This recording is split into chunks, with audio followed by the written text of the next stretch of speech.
OKC founder Sir Mike Galingana and Executive Officer, good morning to all of you. Ngayon, ipag-usapan po natin about the 5 stages of commitment.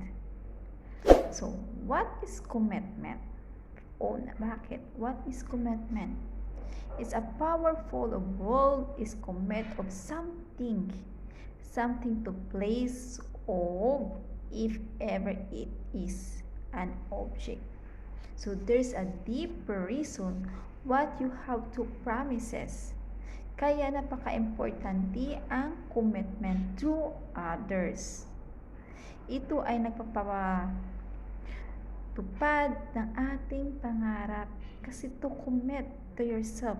Kahit may pangarap ka, may goal ka sa buhay, kung wala kang commitment, hindi ka maka-achieve ng iyong gagawin.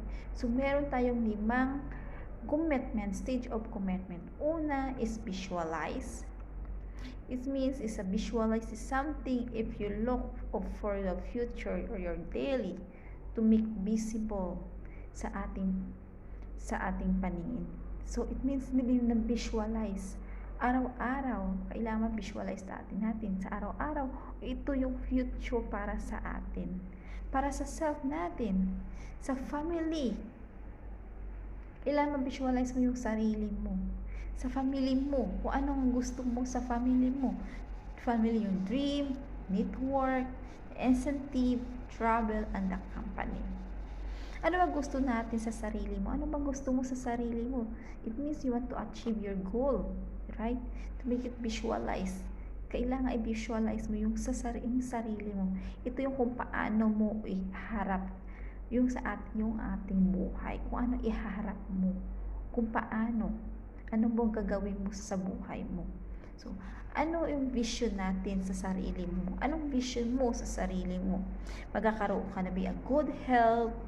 Yung gusto mag-invest, right? So, magkakaroon ka ng good health, especially sa family, maging sagana, sa invest, sa family mo. Ito sa family, ito yung visual na visual mo sa sarili na mabigyan mo sila ng magandang buhay, yung family mo. At magkailangan healthy yung family mo. Ang iyong pamilya, mabigyan nyo ng mga needs nila, ano mang gusto nila. Right? So, magkailangan i-visualize mo pa sarili mo, family mo, yung good health para sa kanila. Yun. At ano naman yung mga dreams mo? Ito yung gusto mo makamit, yung makaroon ka ng malaking bahay, bibili ng sasakyan, yung dreams mo, bibili ka ng sasakyan para makapunta ka sa gusto mong pupuntahan kasi nanon your dreams. Yun po. So, at the end, pagkaroon ka ng malaking network, so marami kang mapupuntahan. Marami ka nang mapupuntahan at kailangan marami kang network na kailangan ipag-prospect ka, di ba? At then, magkaroon tayo ng incentives para mag-travel tayo, gusto mo mag-travel, so gusto mo kung saan lugar na gusto mo, so, di ba? At ito, pwede na, yung incentives or traveling, pwede natin i-convert to our appliances. Kasi ngayon, sa pandemic, hindi pwede tayo magkata-travel. Pero at the moment, kung wala naman pandemic, pwede na tayo magta-travel tayo kung saan ang gusto mong place na pupuntahan. Kasi, we have a freedom. Diba? Ito yung unang steps ng commitment para tayo ay mag-visualize sa ating business. So, then the second of the stage of commitment is internalize. So, it's begin to empower size to take of your vision because take missive. So, it means hindi ka mapapaniwala sa lahat tayo ay naka-travel yung mga passion natin. Ito yung isang goal, magkakapunta tayo sa ibang bansa, at sa ibang bansa ay magkakaroon tayo ng mga prospect. So, internalize natin. Ito yung mga daily yung pinag-iisipan natin araw-araw. So, kung anong kailangan mong gawin to self-process. Kung anong kailangan mo, anong kailangan needs mo sa araw-araw. It means daily sa sarili natin. Kung anong desire mo sa iyong buhay. Kung meron po tayong kailangan proseso kasi to sa internalize. Kailangan step by step kasi. Kailangan may proseso kasi hindi ka magtatagumpay hanggat tumatalon ka, hindi ka magtatagumpay kung wala kang proseso. Siyempre, dapat internalize mo muna kung nasa baba ka. So, by step po ang pagtatagumpay. Kailangan pag-aralan na mabuting ating physics. So, hanggang matuto ka. Once matuto ka, yun doon mo makakamit yung tagumpay mo. So, next we have tayong practice. Ano ba yung practice? Ito yung actual or use ideas. So, belief of the method. Ito yung isang tao na kung yung mga halimbawa, yung mga police or nurse, di ba? Ito yung natapos sila bilang isang nurse, nag-graduate sila kasi nag-train sila or nag-practice na sila, at the moment naka-practice na sila, pwede na sila mag-a-apply, pwede na sila maghanap ng trabaho kasi naka-practice na sila as become a police and become a nurse. Or ikaw sang teacher, kasi siyempre nag-aral ka, pinag-aralan mo, nag-practice ka being that, so pwede mo nang papasukan, pwede ka nang maghanap ng trabaho kasi naka-practice ka na pwede ka na makapasok. So kasi sumubok ka na at nag-practice ka na hanggang nag-practice, nahasa ka na, yun pwede. Kasi ito ay isang proseso lamang. So, pwede muna siya. So, dito sa business, kailangan natin matutunan din o aralin ang business bago tayo magsasucceed. Siyempre, wala kang may natutunan dito, hindi ka magsasucceed. Hindi mo alam kung anong gagawin mo. Dapat natin tutulungan. You need to practice. Kailangan practice ka mag-prospecting. Kailangan matutunan mo ito.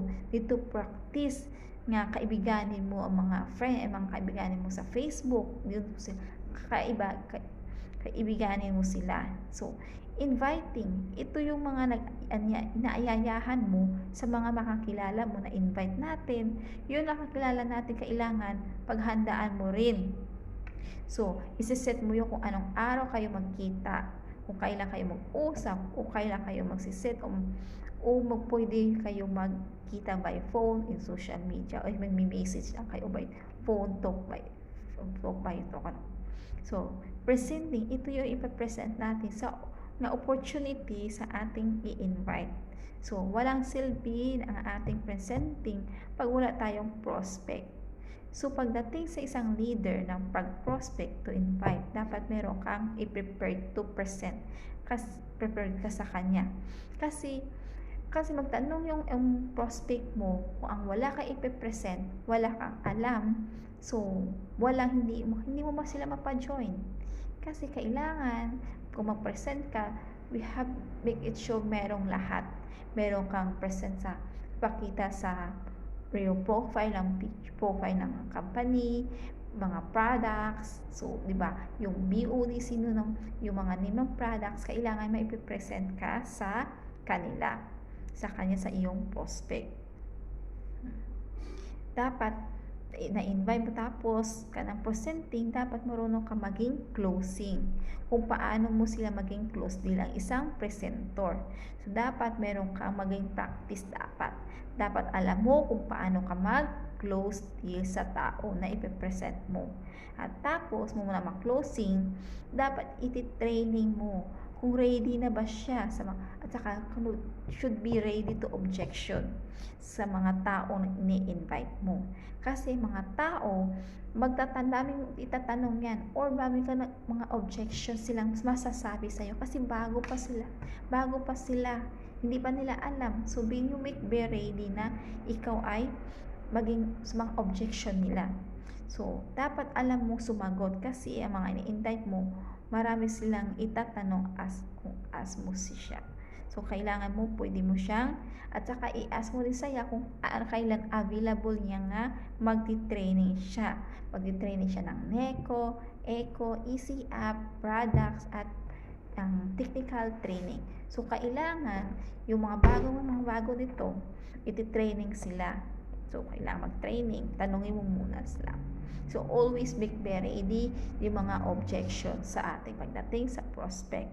So, dito yung dito yung kasi, meron tayong tinuturuan, mayroon tayong tinuturo sa mga bagong distributor po yun.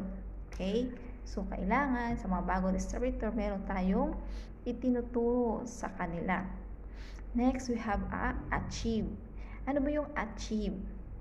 So, successfully nga, kailangan natin matagumpayan yung mga achieve natin sa mga skills, na achieve natin sa skills, sa yung parang nakuha natin, kamit.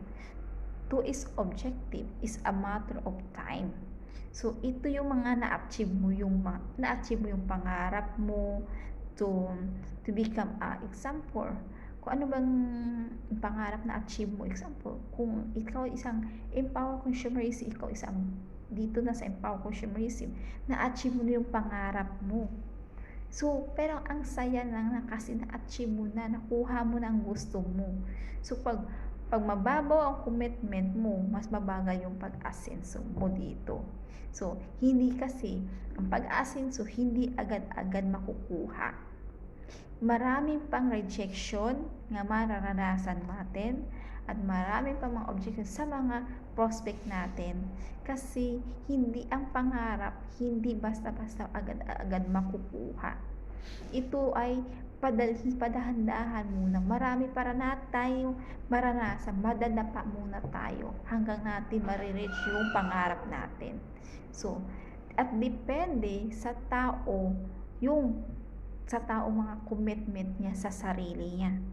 Depende po yung sa tao. Kung may ka sa commitment sa sarili mo, mabilis ang commitment sa sarili mo. Mabilis yung magsasucceed yung pangarap mo. Mabilis yung ma-reach mo, makuha mo yung pangarap mo. Kailangan may commitment ka rin sa sarili mo. Commitment ka sa mga leaders mo. Kailangan maging mabuti kang tao sa mga leaders mo, sa downline mo. Kasi itong ma-achieve kasi kailangan mahalaga din para sa atin to. Once kasi may pangarap tayo yung pangarap natin gusto natin makukuha, kailangan tagumpayin natin yan. At saka depende kasi yung tao, yung commitment niya sa sarili niya, yun ang mahalaga. Kailangan mahalaga yung commitment mo sa sarili mo at sa mga leaders mo. So, ito, commit to life and success. So, when you finally achieve success, you see is of others. So, mga pangako na tutulungan mo yung sarili mo, yung pangako mo sa sarili mo, yung tutulungan mo yung mga tao sa mga organization ng kailangan natin ng commitment sa tao sa isang downline.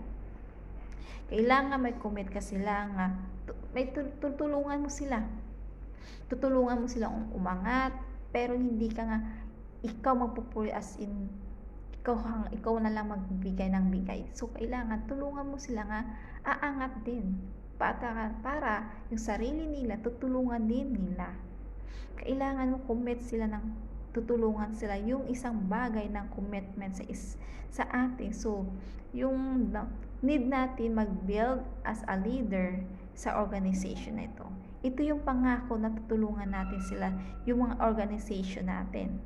At kailangan tapat at buo ang iyong network.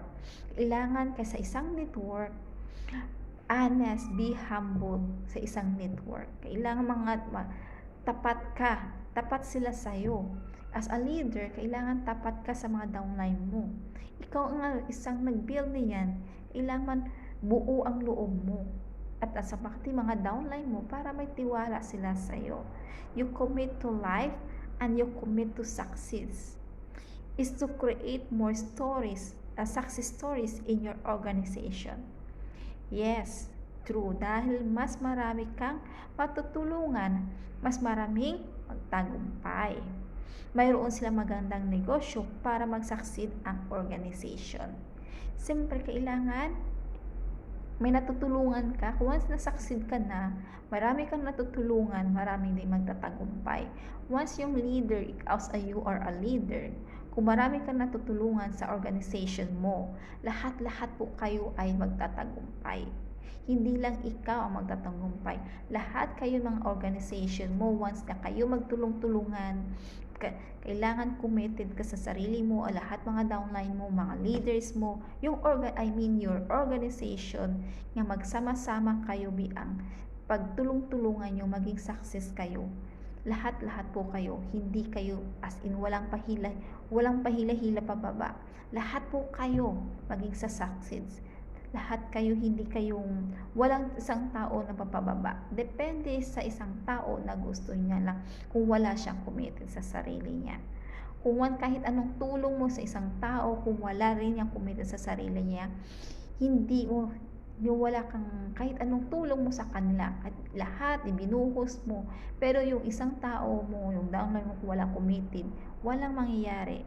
Pero kung alam mo, ginawa mo ang lahat, pati yung mga lead, mga downline mo, tumutulong din, tinutulungan nila ang sarili nila kasi ikaw ang leader, ikaw kasing leader kailangan mo tulungan mo rin sila, at saka ikaw ang mga downline mo, tutulungan mo rin yung sarili mo kasi tinulungan ka ng leaders mo.